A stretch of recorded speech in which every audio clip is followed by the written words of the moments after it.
Hello, everybody. Hello.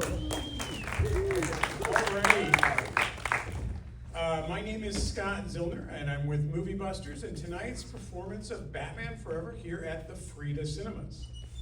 I want to thank everybody for coming out, especially the Frida for hosting us, and of course, our incredible guests. We have the writers, Lee and Janet. I keep wanting to say Patricia for some reason. I'm so sorry, I'm calling you Patricia. Lee and Janet, which are the writers for Batman Forever, and of course, Ed Begley Jr.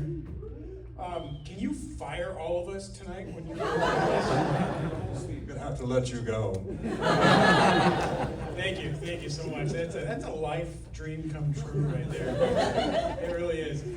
We've got a great audience tonight for Batman Forever. You guys really rocked. There was a lot of emotion watching this film tonight. Wasn't it good? I loved it. I haven't seen it since '95.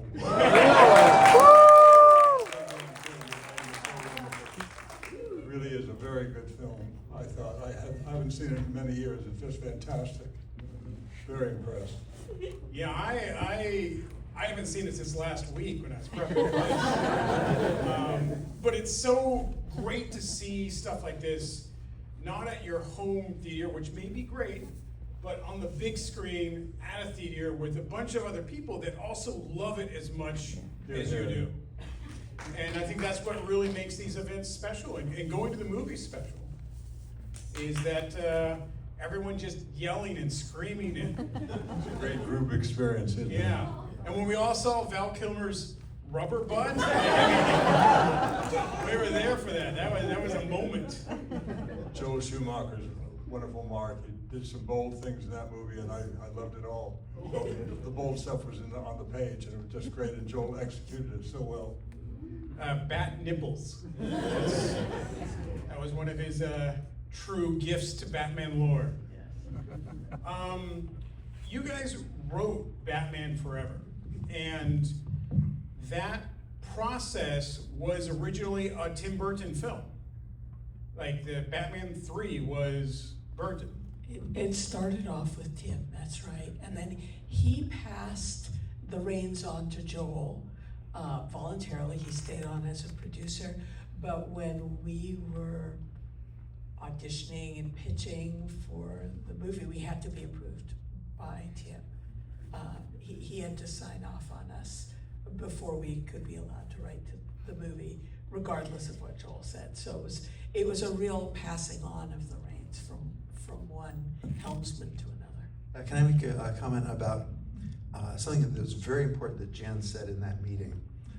It was Joel and Tim and the two of us. And Tim wanted to know, okay, what do we think of Batman? What is it about? And Jen almost immediately just said, it's about dichotomy. Duality. And she pointed out that, in the DC comic universe, everybody seems to have two lives. Superman is Clark Kent. But Just hit it and leave it. But Superman is the only one with a dual identity in the world of Superman. Lex Luthor is always Lex Luthor, Lois Lane is always Lois Lane. In Batman, everybody has a dual identity. And that's what we wanted to play with. That the villains have a dual identity, not just Batman, everybody does. And that's what we wanted to play with in the movie. That's why we chose Chase Meridian, the psychiatrist, as the love interest. And when we said the thing about duality, Tim just sort of leaned back and said, yes. We were like, okay, I think we got the job. We got the job. I think we got the job. So, yeah. Another very interesting point about what was Batman 3 to Batman Forever. We did lose Tim Burton as director and went over to Joel Schumacher, and we lost Keaton to Val Kilmer. But Val still did a very, very good job at Batman. I watching it, as many times as I have. And I'm a former video clerk, people. My whole job was just to sit there all day and just watch stuff on the screen. Yeah. And so I played Batman Forever a lot. It was an easy one to throw in, and people always dug it. And then they rented it from me, so I never got to finish it. I would put it on the thing, and I would lose it, and somebody would take it home. And that was kind of my job, but Val was a very solid Batman. Especially in retrospect, you get to go back and look at it, and you're like, he was a damn good Batman, and he enjoyed being Batman. I met him at multiple conventions over the years, and he really dug it. He liked being Batman, and he would tell you if you gave him 2 seconds how much he loved being Batman. Yeah, there's so many of the performances are obviously kind of very flashy and some over the topness. And I thought his was a very solid, subtle, somewhat nuanced performance because it was subdued, and especially I thought this was, for Val, and I thought it was very important for the themes of what the movie was about for us, which was about being sort of captured by his desire for revenge, and then seeing that happen in this young man that now has lost his parents, and not wanting him to follow in the footsteps. I mean, that's some very serious stuff there amid all of the fun. And there was a lot of fun with set design and set dressing, and how much Great production design, I just thought it was terrific. how much neon lights they went through on that production. It was incredibly flashy, and not the black, white, and gray of Burton. It was definitely Schumacher went in with a Technicolor palette and made us a new, nouveau Gotham than the Art Deco Gotham. Well, yeah, he said, when we first talked to him, he said what he wanted to do was create a living comic book with the sort of the color palette of the original Bob Kane comic books. So we went back and just sort of dove into those, and Joel sat down with his production designers, went off into his own world and his own creation, and he was just a very flamboyant man who was who had an eye for design like you wouldn't believe. Well, we can believe it. It's 2 we hours got to of- visit him at his house several times, and I just Wasn't he a it was production like- designer before? he was a designer, and he started off designing department store windows, dressing department store windows on Fifth Avenue in New York. That's how he started off. Yes, And he also was a designer. Yeah, he also. If you've ever seen the film Sleuth, there's this fabulous apartment with all the puzzles that the Laurence Olivier character, or in the remake, not the Judith Law, whoever was the other, Michael Caine. It's based on Stephen Sondheim's apartment, the theater composer, and Joel designed that apartment, which the playwright of Sleuth saw that apartment, and he was inspired to write the play, write the movie.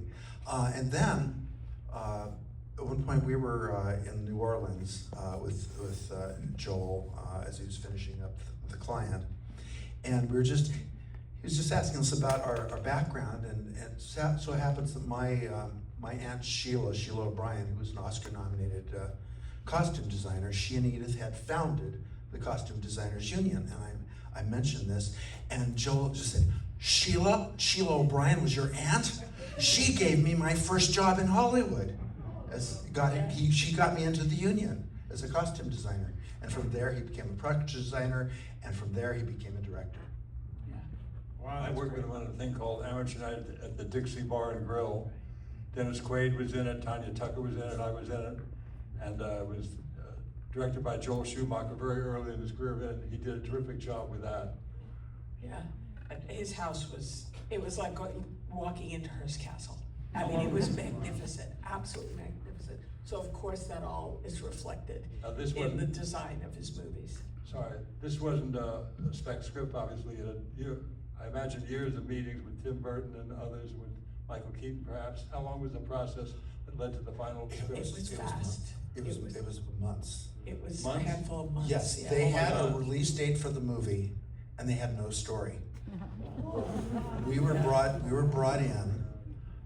If you want to tell them how we got the job, what Ellen told us. Oh, well, because they said the same thing to Joel. You know, we were sort of the hot young things of the moment. Flavor of the month. Flavor of the month as writers at that moment. And Warner Brothers had offered us a lot of jobs that just weren't quite right for us. So we kept saying no, and we weren't trying to play hard to get. We were trying to be honest. Yeah, well, they offered us Lethal Weapon 4, and we said, we like those movies, we don't want to ruin the next one. And so finally they called our agent and said, we're offering you Warner Brothers' most important asset. They said the same thing to Joel Schumacher. I mean, it shows you the era that it was. He said, you're offering me Mel Gibson? and so we figured we really couldn't say no to this, and we didn't want to say no to this. We really wanted to say yes. I'm and then glad we you did did, the it was so process. good. But thank you, but it was it was a fast process, 6 months maybe. Even more impressive knowing that. I Yeah. thought it would take years. No, they were under the gun, and they were you know, counting the days. We, the union, our union, Writers Guild, officially gives you 12, a guaranteed 12 weeks to turn in a draft. And around 8 weeks, they were saying, we want to see a draft, we want to see a draft. And we've told this to other people, but the time pressure, this is sort of, sometimes necessity is the mother of invention, but virtually all of Act 3, we wrote in 40 hours, 43 hours. And Without sleep. Jan got 3 hours of sleep, I got 1. And I'm writing pages and handing them to her, and she's rewriting and handing back to me, and I'm writing new pages, and she's writing. We're going back and forth and back and forth. We had to get it done in, it was like a Monday, and we had to turn it in on Wednesday morning. It was insane, and then we went up to Santa Barbara and checked into a hotel and just ordered room service and slept for like 5 straight days. Well, you know, Warner Brothers had to meet those deadlines. There was Happy Meal Yeah. toys that had to be made. Oh, I mean, can I tell the McDonald's story? Or do you want to do yeah, I know there's a McDonald's story. Okay. That's called foreshadowing, people. Okay. Now it's not a new thing that that the commercial tie-ins into movies are. It's not a new thing. It's been around for a long time. But at one point in the original script, the two girlfriends of Harvey, Sugar and Spice were the names in the script. Well, originally they were Leather and Lace, and we decided that Harvey Two-Face, well, he's got 2 personalities. Let's give him a girlfriend for each personality. So Leather and Lace, and McDonald's, who was pouring a lot of money into the promotion of the movie, they had to look at the script because they want to make sure it's family friendly, and they had said, that sounds too racy. We want you to change it to Sugar and Spice. And Joel, who likes to be the man in charge, he said, "Oh, absolutely not. We are not," told Warner's, "we are not. I'm not changing that. I love that. It's going to be Leather and Lace." And they said, "McDonald's is pouring $40 million into ad promotion tie into the movie. Sugar and Spice. I love that." We got Debbie Mazur and Drew Barrymore were in it. That was so good to see Yeah. them. All those Yeah. other wonderful surprises. I forgot Renee Auberjonois was there at the end and all that. That's right, he was, Wonderful, yeah. wonderful cast. A lot I'm of kind of surprises. curious because it was the first time we've met. What was your experience of working with Joel as a director? How was it? Just working? wonderful. You talk Half a as bit a about joke. But my first line, half as a joke, half serious. I came in, I went, "Mr. Wade," basically doing an actor named Franklin Pangborn, who was a desk clerk in a million movies a million years ago. So I did that kind of as a joke, and Joel said, "That's wonderful, keep it." You had a very small but memorable role in this film. You showed up in obviously the first act to set stuff up as people evolve in the movie, and you get thrown off a building, which is, it's always nice to add on to such a long career that you've had in film. But almost every one of your scenes are with Jim Carrey. And that's got to be a little bit of story behind that. It was a treat right away, because I loved the script instantly when I read it, of course, everybody did. And then I knew that Jim Carrey was doing it. That was a big plus. I'd never met him or worked with him, but he was terrific. And Val Kilmer was an old friend, so it was just such a great scene. I was really looking forward to it from the first moment. And I see Jim once in a while, and I say to him, every time, I say, "You know, we were really good in that Batman Forever movie." So we sure were. Usually actors are putting their toe in the ground. No, I wasn't so good. You were wonderful. I was terrible. Both of us go, "No, we were good in that." Wonderful scene, well written, well directed. I'd worked with Joel, as I said, in that amateur night at the Dixie Bar and Grill, produced by Lawrence Schuler Donner, by the way, went on to many other wonderful things.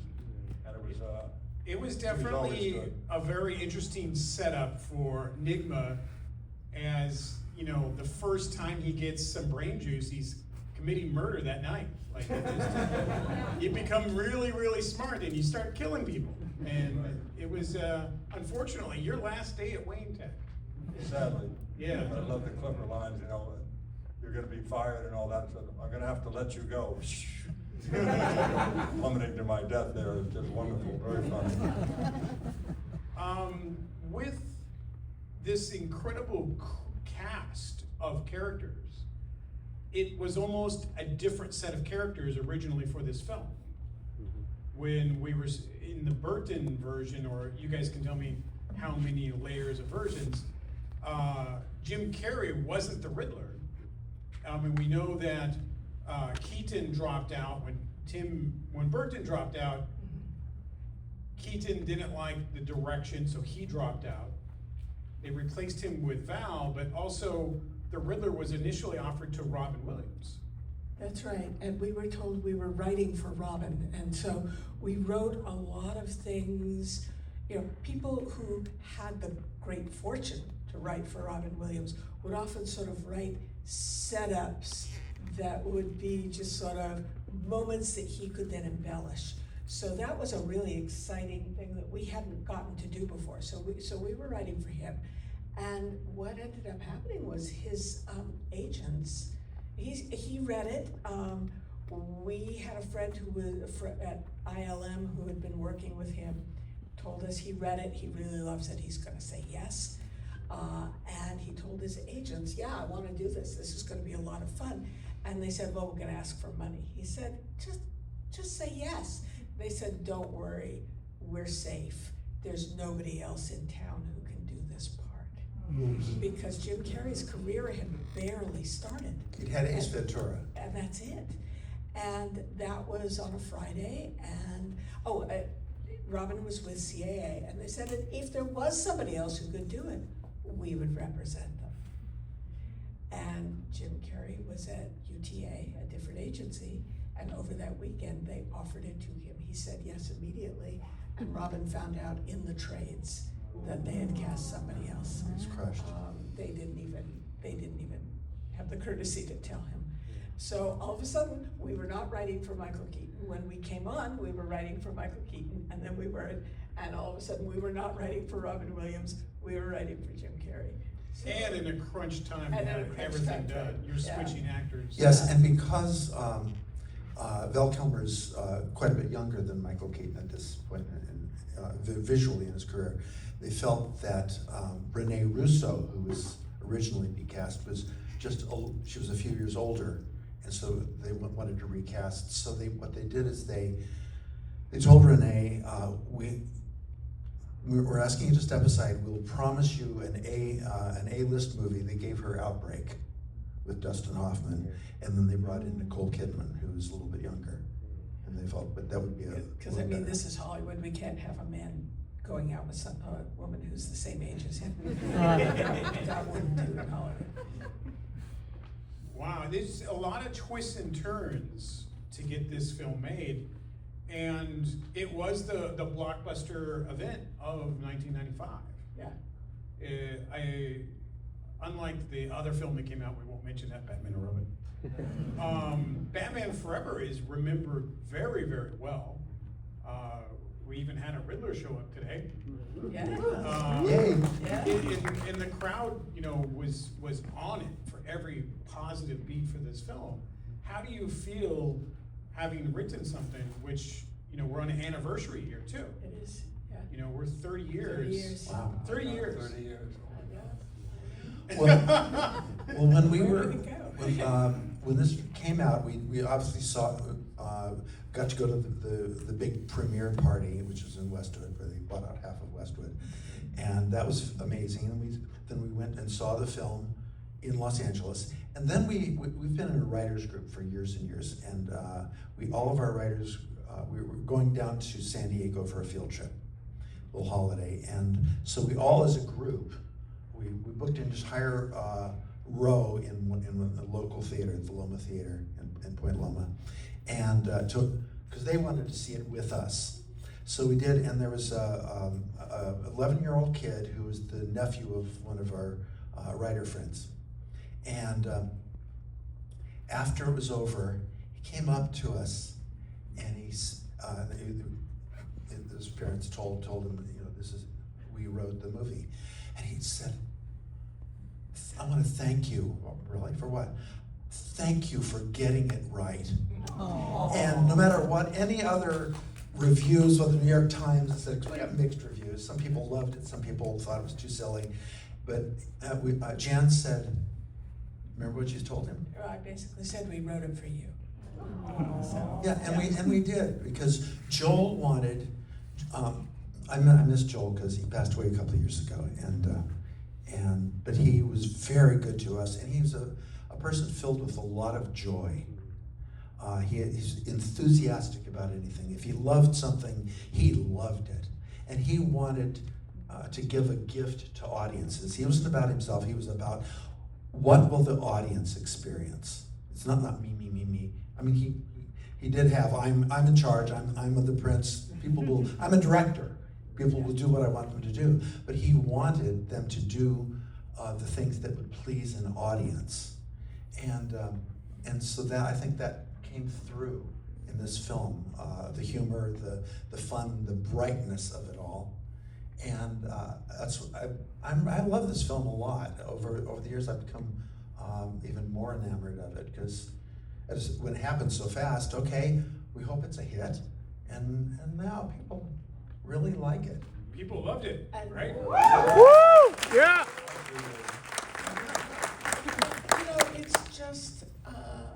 It's really a privilege and an honor to have a tiny, tiny part of the Batman legacy, which goes back almost 100 years at this point.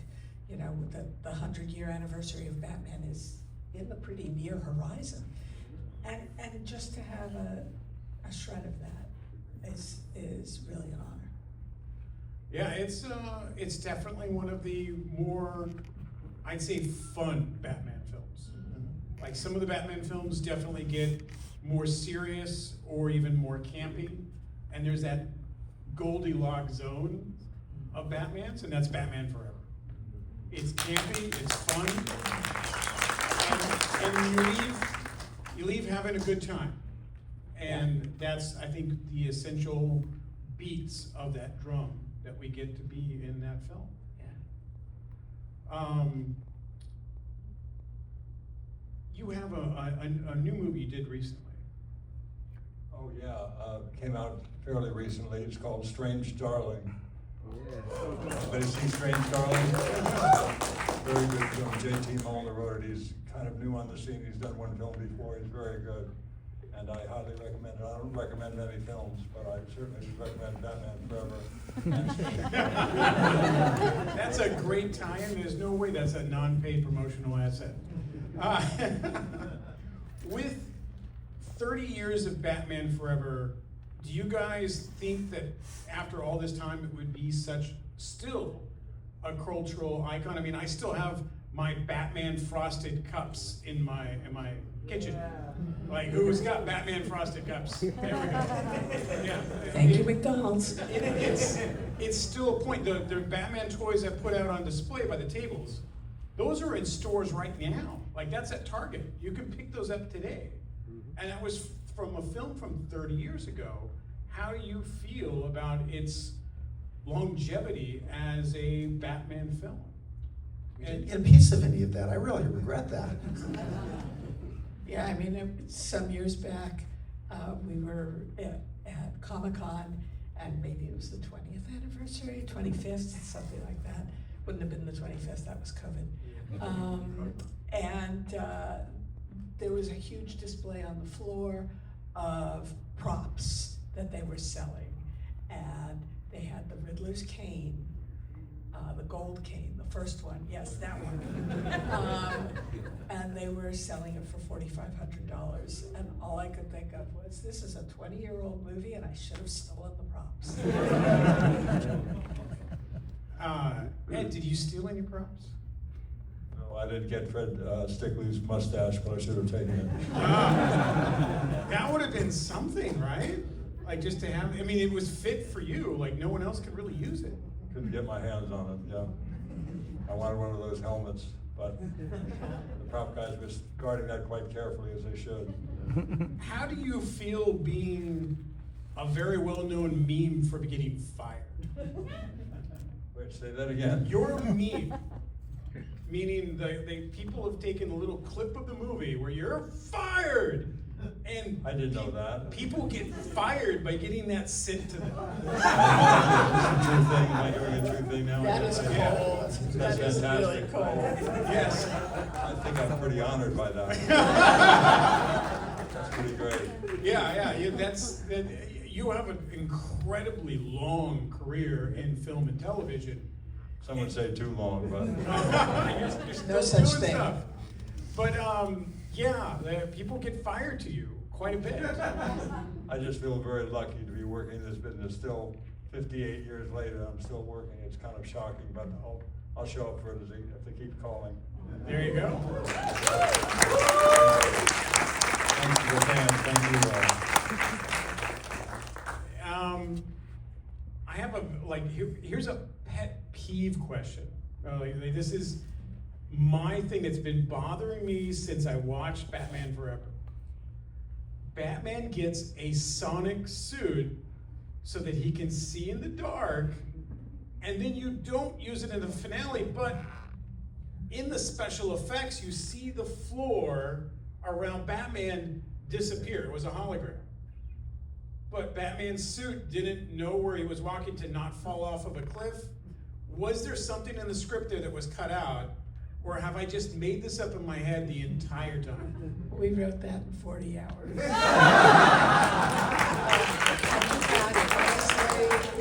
I don't think we wrote the sonic suit. I No. think that was added later. Right, but it would be sound waves. Well, think about Daredevil on Marvel. You know, he can locate everything. You know, where an opponent's arm is coming from the sound. But see, it was foreshadowed that you get this sonic suit. He's then taken to the Riddler Dome, which, so you guys may or not know, that's the Spruce Goose hangar over in Long Beach. Yeah. Right, that's where we filmed a lot of it. Yeah. And in that part, there's several scenes where Batman's sitting and there's a floor with hologram question marks, and then it goes away. You can see that if he misstepped, he would have fallen off. And I'm like, oh, well, this is why he's got the sonic suit, because he can see where to step and where the traps were. Echolocation, right? Yeah, and Like and a then- bat. And it wasn't in the movie. Like, you set it up like, we're gonna give you a golden gun that shoots golden bullets. And you're like, okay, what is he gonna use that for? And he just shoots a regular guy with it. It didn't get used, but it was set up. And as you can't tell, this has bothered me since 1995. I'm so sorry, but I think it's a question for Joel, so I don't know that it gets answered. Well, I'm gonna go home a little depressed now that they didn't solve my problem. We invited you to answer that question, just. Maybe Barbara Lang, the production designer. maybe Yeah, she can it was one of those things I thought was just left out. Lauren Schuler Downer is still around, I gotta ask her. There we go. I need to know what was the purpose of the Sonic. Was it just to make action figures? Because it worked. I mean, I bought the action figure. But having a 30-year anniversary of Batman Forever, having a great audience, just absolutely loving Batman Forever tonight, how do you feel about the film today? You know, it's a wonderful part of our past. It's a dated film. I mean, you know, it's a pre-cell phone film, and that changes a lot. You know, the invention of the iPhone in particular changed so many things for writers, because, you know, now it's like, well, why can't they just call? Is the question you always have to ask. And you end up watching films sort of 30 years old, but even 15 and 20 years old at this point. You end up sort of going, oh, that was a different world. And it is a different world in so many ways that it's really fun to look at, and I think we'd have to rethink a lot if it were being made today because of technology that we would all expect. But I think that shows up in the current Batman films, the Chris Nolan's and you know, the things that are sort of based more or less on the Frank Miller version of Batman. And of course, the origins of this, as Jan explained, is sort of the golden and silver age of the comics in the 20s and 30s and 40s and early 50s, where you did have Dick Tracy back in the 50s. He had a TV in his wristwatch, and we sort of used that as well. Which I'm still waiting for that feature to be on the Apple Watch, where you've got FaceTime on your Apple Watch. Maybe they've done it, but that was cutting edge technology for this film in the 90s. We don't have this yet, and I want it. I got my iWatch on. Yeah. So you've got it all. Yeah. They should make phone calls though. Yeah. Ed, you haven't seen this movie for 30 years. How do you feel? It's spectacular, I was blown away. I knew I liked it, I remembered, you know, yeah, I liked that movie, I saw it. Have I seen it since? I went, no, I don't think I've seen it since. It was just fantastic.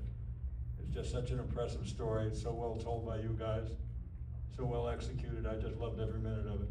Well, you're very kind. And I know a lot of actors who they watch themselves once in something and then they're like, okay, moving on. So I understand.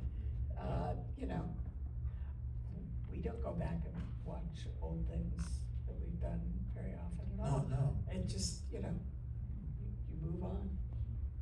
This So, is worth revisiting, I It was is. blown away. It is.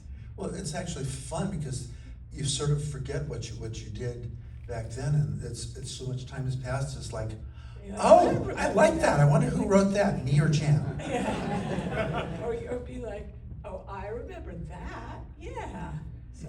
Do you guys believe that you have an advantage working as a team as a writer, as writers, per se, on something like this, because you could tag team that script and get it out? Given the speed we had to work Oh, under, yeah. we absolutely had an advantage. Now, did they pay you twice, or did you get No. one pay? Oh. We're paid as a team, and I mean, we were paid fine. We have nothing to complain about. And we have 30 years of residuals on a popular movie, so we have nothing to complain about, but no, Those we are, 3-cent checks we are just paid- keep rolling in. we are paid we have 3-cent checks for other projects, not for this one. This makes it a little more than 3 cents. I think it's fair to say that we've probably earned more in residuals than we were paid originally for the script. I figured out as of a couple of years ago, we had earned about 3.5 times in residuals. Wow. What we were. Well, especially back when DVDs were a thing, and they're no longer a thing. It's now streaming. Yeah. But for writers, I mean, that's DVD residuals DVD were were very significant. I important. mean, they still are significant on paper. It's just that nobody buys DVDs. I still buy DVDs. I still buy Love Blu-rays. I probably have a 12 to 1500 collection. I buy stuff. them. I buy them too. I'm a screenwriting professor at USC, at the USC Film School, and In my opinion, the best. And when we show movies, our projectionists basically say we are not streaming if there is any other possibility. Bring me the Blu-ray. Yes. So everything that I screen, I just have, I have shelves that are my screening collection that I can pull from, because we need something with quality that will show up on a large screen and not on a phone. So, Yeah. so I still have them, but I sometimes feel like I'm the only one. I actually, and if you guys want to see some really ancient history, I I brought my own personal VHS copy of Batman Forever, and I put it on the display table out there in the front. Under guard, I hope. We have one of those too. Yes. Yes. I think at one point I had 20 or 30 of them. I would just, whenever I would see it, I would just pick it up for a while. Now, would you believe it or not, VHS tapes are a hot commodity collectible again. Yeah. People collect VHS tapes. Yeah. Like low res, huh? I think it's along the lines of wanting to have that physical copy of something that's there. It's not like when you play a record, your audio quality is still very, very good. On a VHS tape, a DVD is better, a Blu-ray is even better. Yeah. I'm a Laserdisc collector, so Laserdisc has... What's the market for that? Because we've got a lot. Jim would just scold me. You for would be bringing surprised back in the more Laserdisc communities where some Laserdiscs can still fetch $100 to $500 for rare ones. Because some of those movies on Laserdiscs, what you may not know is that DVD had better resolution than a laser, but it didn't have better audio. So your audio on a Laserdisc was much better than a DVD, but it was huge. It's the size of a 12-inch dinner plate, but you could have multiple audio channels. So some of my old Laserdiscs, like the Star Wars trilogy, has got like 4 commentaries on it, and you can click those audios while you're watching and just switch from different people talking about that same moment in the disc. That's not something that we get on DVDs or Blu-rays anymore, and it's something we'll never get on streaming. Right. Right. But as a video guy, that was very important to have the extra bits, the commentary, the behind the scenes making of, and it's something I feel that's lost now with streaming that you can only get when you buy physical media.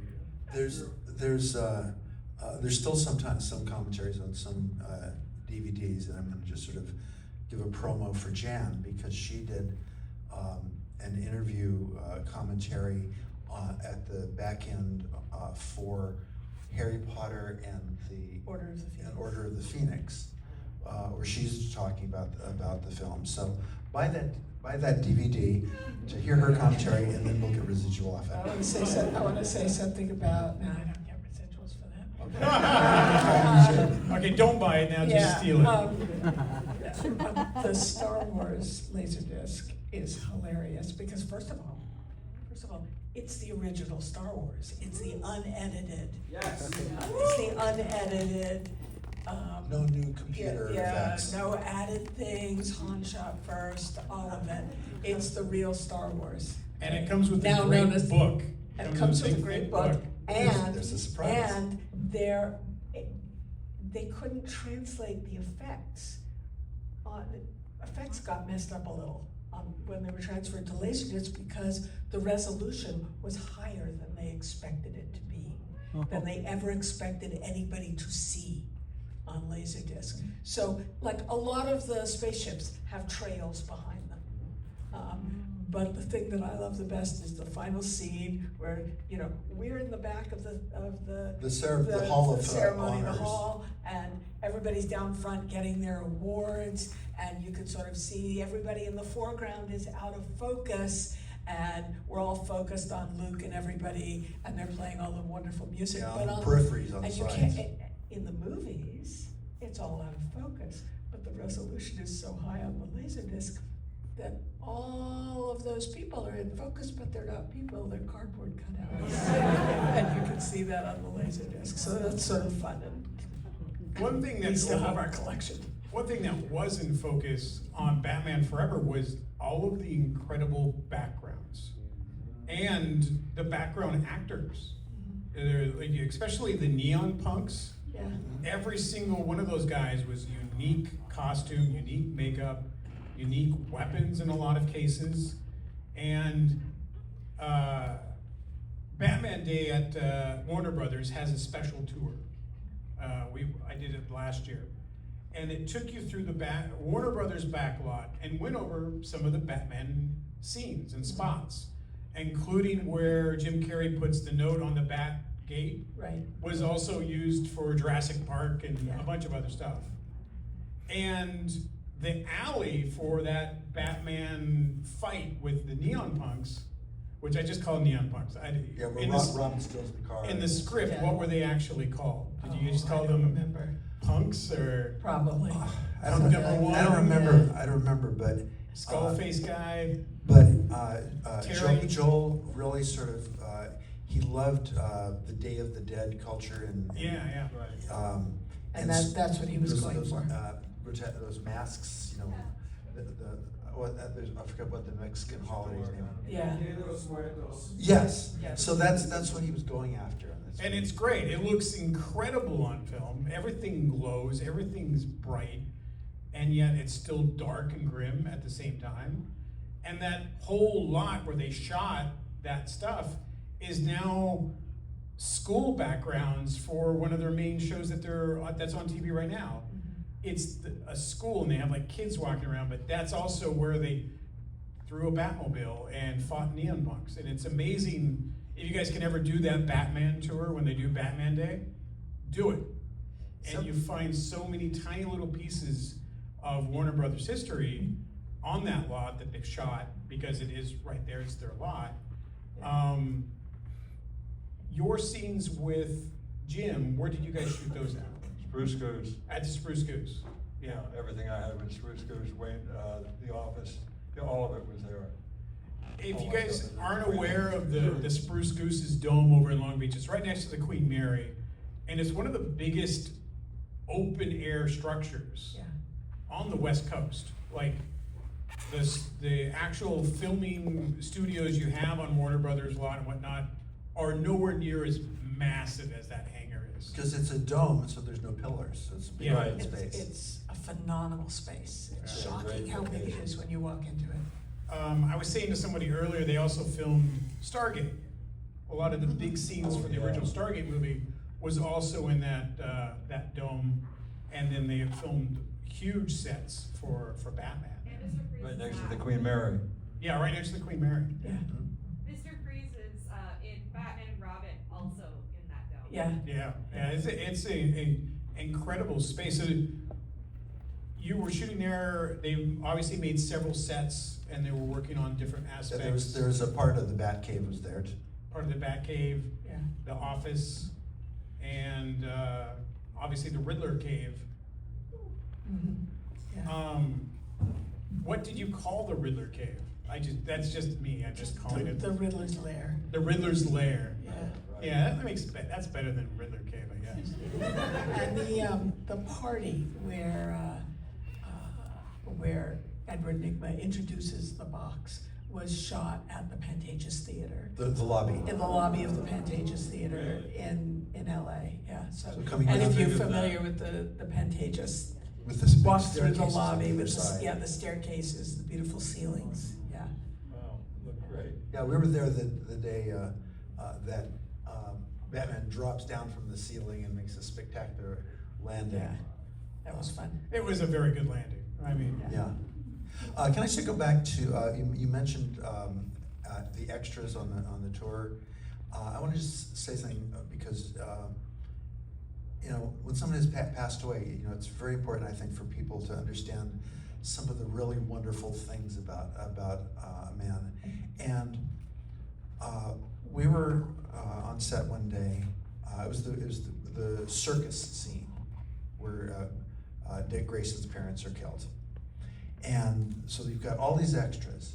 And before they started shooting, Joel went to all the extras and he sort of called them all together and gave them a pep talk to tell them, you know, how important you are, an important part of the scene. We really appreciate you. Whereas many directors would just say, get in your places, we're gonna shoot the scene. I mean, He the took time directors- to let them know that how much he appreciated them being there and what they brought to the visuals of the scene, to the emotion of the scene. I think it's definitely something that's lost in modern films where they're always just gonna add CGI backgrounds or CGI extras these days, where they're just, it's not gonna be a real person. But in this film, there was multiple scenes of, you know, 50 to 100 people in a shot. Yeah.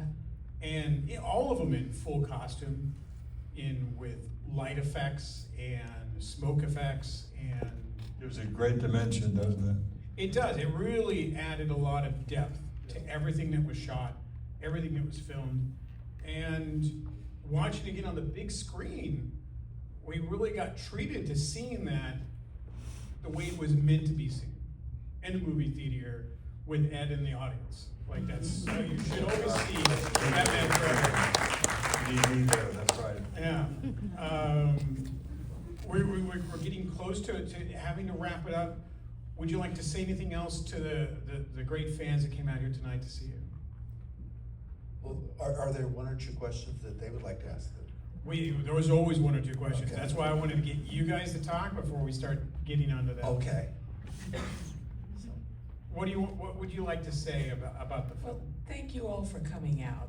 You know, it's really lovely that people will come out to see a movie 30 years after it premiered. A lot of movies don't get that kind of, you know, enduring fan base or even memory. You know, there are movies that I saw maybe 2 years ago, and if you asked me about them, I'd say, did I see that? So it's really special that you guys would come out for this old movie. Yeah, when I first saw it, my first screening, I sort of, the moment like everybody cheered near the end where he saves both of them, or both Robin and Chase, and they're hanging there, and he's saved Robin, and all of you sort of reacted, started cheering. I felt that way too. I mean, yes, we write words on paper, but one of the things about, both frustrating sometimes and also a joy when it works, is that sometimes what you write, when it comes out on screen, it doesn't seem like it's good. I won't say they ruined my movie. It's not what I thought it could be, and sometimes that's true for a writer. And then other times, it's like we get to invent a playground, but other people get to bring their toys on the playground. They get to play on the playground, and they bring it alive. And that's sort of what happened here. Some very, very talented people came along, and things that we wrote, moments. Jen still has a thrill of seeing that first shot of Harvey Harvey Flippin. flipping the coin, and then it hits the It full blocks- moon. No, it blocks the bat signal. Oh, blocks the black bat signal. signal. And you know, she turned to me and said, "I wrote that." And yes, she did. Because I wrote every bit of that shot. Right. And it was like, And the director realized that. yeah, and people would come up and say, how did it feel to have people saying your words? And I said, let me tell you how it feels to have people watching your images.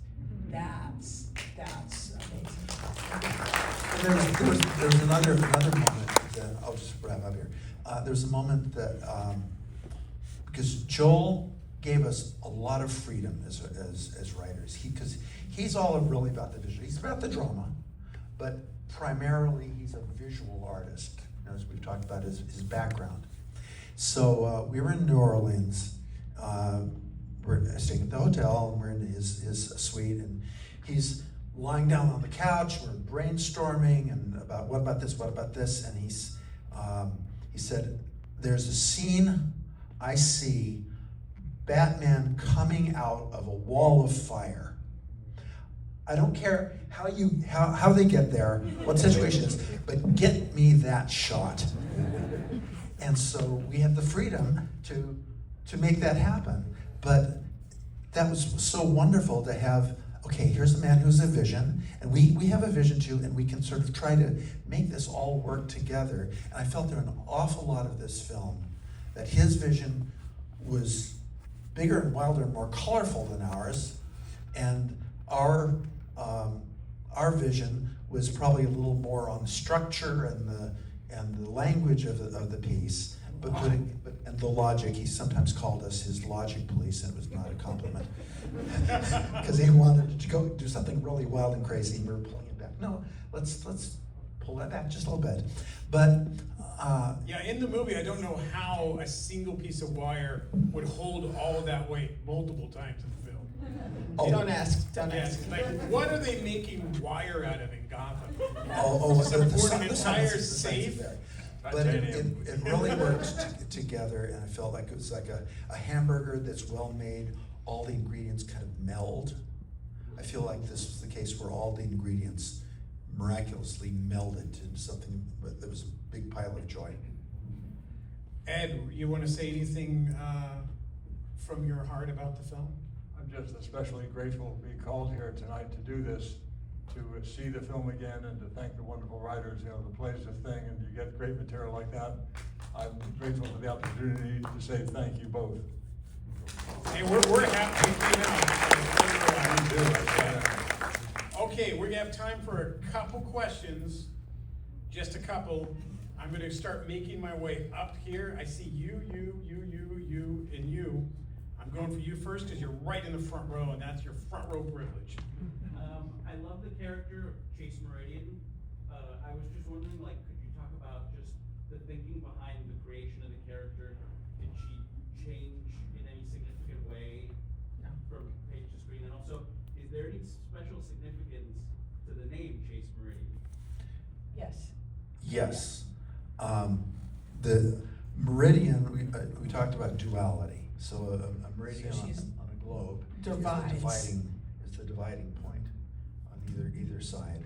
And the chase actually comes from, there was an actress I knew, his first name was Chase, and so I kind of filed that away, and like, Jan, what about Chase? She said, oh, that's good. Yeah. And it just fit. Does that answer your question? What was the part of the question? So, is it like she's chasing the meridian? No, I just loved that. I loved that as a first name for a girl. Okay. But the meridian was trying to tie it into the theme of the film. And the band Chase Atlantic hadn't come out yet, so we don't talk about it. You, buddy, right there, second row. Awesome. My dad was a comic book artist. This was the first Batman film I ever saw. Like, this will never exist outside of my brain, so it's amazing. I'm really curious because, like, there's all this talk in the last, like, 4 years about, like, a Joel Schumacher cut of this film. Oh, yeah, I am very curious whether that is a real thing or whether it's just like It's a real thing. It's a real thing. I don't think it'll ever be shown. Is it? I'm not sure. You know, here's okay. So we have not seen it, but in some ways we have read it. Okay. Because basically it pulls a lot of material that was written, but that was cut. By the editors. So you know, like director's my Sonic cuts- suit. Yeah, Yeah. So we've read That's it. in the Schumacher cut now. Yeah, so we've read it. If I may ask, yeah. A, is it better? And this is my second part of this question. This film is so fabulously, wonderfully gay. Yes, and I wonder, is it more gay? And also, I don't on think it's- that question, Yeah. was the wild gayness of this film on purpose? Was that an accident? No, it was an outflowing of who Joel was. It's That's what it's yeah. really what it was. I mean, if it was on purpose, I think we might have heard from McDonald's, honestly, in the 90s. Yeah. I think honestly, the wonderful gayness of it went over a lot of people's heads back in the day. Well, And, Brad yeah. Pitt was originally cast as Two-Face. Is that true? No, it was always Tommy Lee Jones from the first meeting. Tommy Lee Jones was cast from he was pre-cast when we sat down, when they were still saying, we want another villain and we're not sure who the other villain should be. And we But suggested one of the them, and we Riddler. suggested the Riddler. But they came and said, but the first villain is Tommy Lee Jones as Harvey Two-Face. And Joel had already worked with him in The Clan. Brad was gay and he might have been cast for this. No. It was Harvey from the get. It was Oh, okay. Tommy Harvey- Lee Jones as It was Harvey Two-Face. from the get-go. That was Okay. no choice. Which upset Billy D. Williams to no end to this day. He's Yeah. upset because he took original Batman knowing he would play Two-Face in Later, a later when- film, and then they gave it to Tommy Lee Jones, and Yeah. he was very upset, and is still upset to this day. That's a very touchy subject for Billy, because he wanted to be Two-Face. Yeah. The Schumacher cut is not a real thing then? Is what No, it's a real Well, thing. somebody put it. It's a real thing, Put together but I of don't what think was on the it's, cutting room floor and put yeah, that together. it's a real thing. I don't think anybody will ever see it. I've seen it.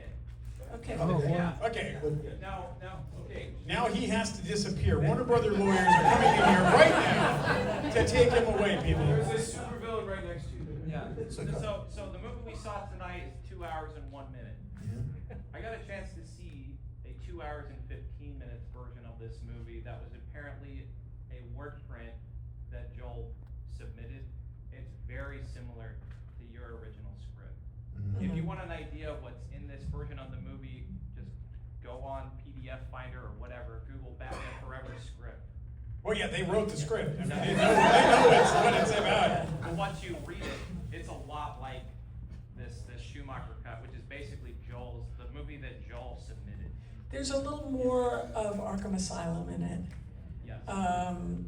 But it's not as significantly different as other directors' cuts have been.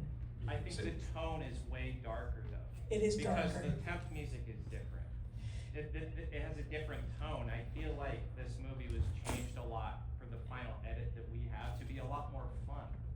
But the movie Joel submitted is a lot like your script. Yeah. You read the script that you guys turned in, it's so much like this version that Joel put in. I'm glad you mentioned soundtracks because I still have the Batman Forever soundtrack on my love iTunes that score. library, and it pops up while I'm driving, and it is, I want to say, one of the more solid film soundtracks of the day, Mhm. and is still just rad from beginning to end.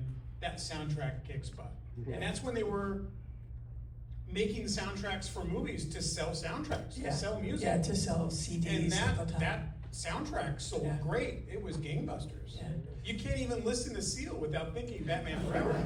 Like that guy's tied to Batman, and it doesn't matter what he does. And that was Warner Brothers was yeah. disappointed because they wanted to have a song to submit for the Oscar. And you can only submit the first song over the credits. Anything after that is not eligible. Yeah, that's just the That's rule. the first It's one only that the comes out. first cut after the movie ends is the only credit song eligible. And Joel really wanted Kiss from a Rose, but it wasn't eligible because it had already been released. Wow. So there were. But he loved that shenanigans, but it song was such a because perfect song. he kept talking about the theme of the roses, the memory of the falling roses. Right. When his parents died, that pops up visually. It pops up And so visually, he and that's why he wanted wanted a that. song that would represent that. Yeah.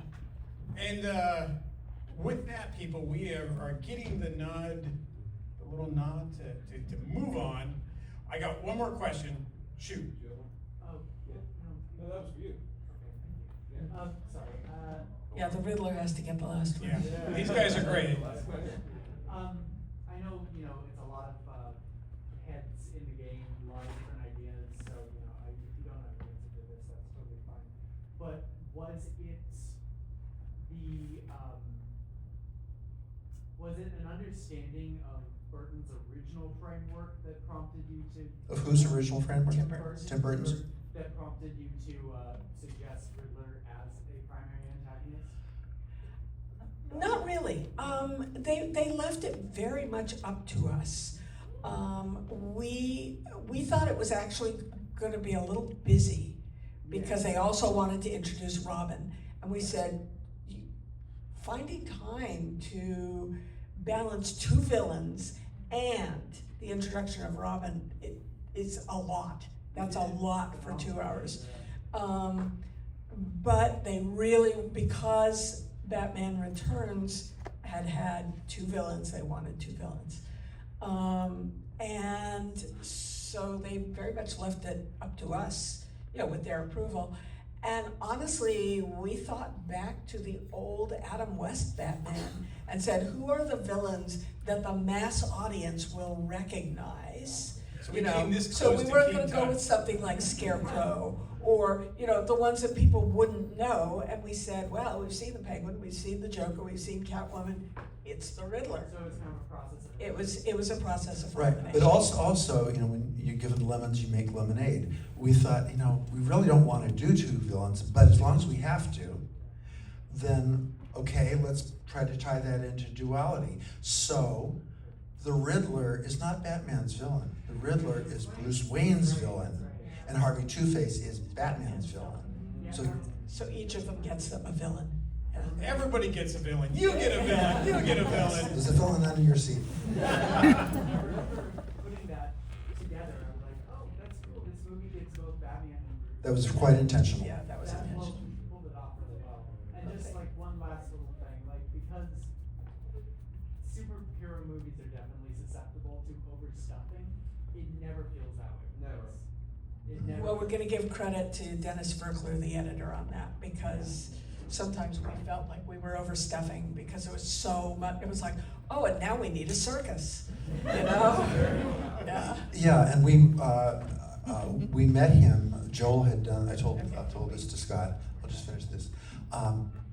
That Joel brought us to New Orleans, where he was finishing up the client, and he brought the editor because he wanted him to meet us and us to meet him, because he says in the films, the people at the beginning of the process and the end of the process never meet each other.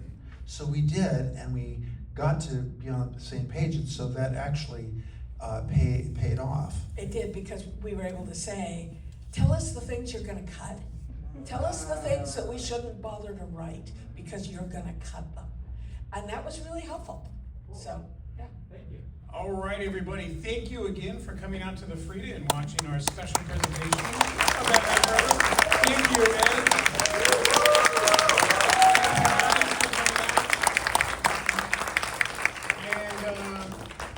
And remember to come back to the Frida for all your great films. Thank you very much.